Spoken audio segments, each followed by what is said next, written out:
ওলাই আহিছে আৰু দিনৰ ভাগত কৃষি বিভাগৰ পৰা সজাগতা কৰা হৈছিলে আৰু এটা ৰাজহুৱাভাৱে কাতি বিহু যিটো পৰম্পৰাগতভাৱে আমাৰ কৰা হয় সেই ধৰণে এটা পবিত্ৰ পৰিৱেশত আজি কোকৰাঝাৰ জিলাত কাতি বিহু আমি উদযাপন কৰিছোঁ।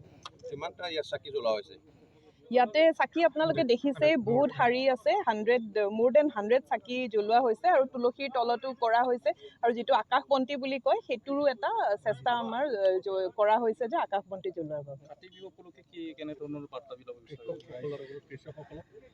আমাৰ এইটোৱে ঈশ্বৰলৈ অনুৰোধ যে কৃষকসকলৰ যিটো আগন্তুক দিন আছে, আগন্তুক খেতি আছে খুব ভালদৰে হয় আৰু এইটোৰ লগতে মই জনাবলৈ বিচাৰোঁ যে আপোনালোকে দেখিছে যে কৃষি বিভাগৰ পৰা বহুকেইটা পদক্ষেপ লৈ থকা হৈছে আৰু মই ভাবোঁ যে এই গোটেই বছৰটো কৃষক ৰাইজৰ বাবে বৰ ভালকৈ যাব আৰু আমাৰ অসমৰ বাবেও এটা ভাল ইয়েৰ হিচাপে আমাৰ হ'ব। Thank U.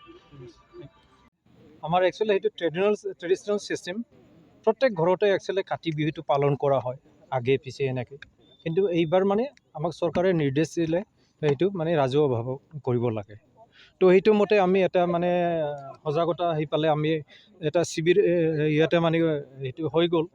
আমি ইয়াতে আলোচনা কৰিলোঁ ৰিগাৰ্ডিং মানে নেচাৰেল ফাৰ্মিং আৰু লগতে ডিপাৰ্টমেণ্টেল যিবিলাক মানে স্কিম চলি আছে আমাৰ সেইবিলাকক আমি খেতিয়কবিলাকক মানে ভালকৈ ধুনীয়াকৈ মানে একদম আমি বুজাই দিলোঁ। তাৰপিছত কিছুমান আমাৰ কিবা আছিলে সেইটো চিড ডিষ্ট্ৰিবিউশ্যনো আমি মানে সৰিয়হ যেনেকৈ আৰু লেণ্টিল চিড সেইটো আমি এইটো চেৰিমনিয়েলি আজি ডিষ্ট্ৰিবিউশ্যন কৰাটো আমি আৰম্ভ কৰিলোঁ আজি। ঠিক আছে, থেংক ইউ।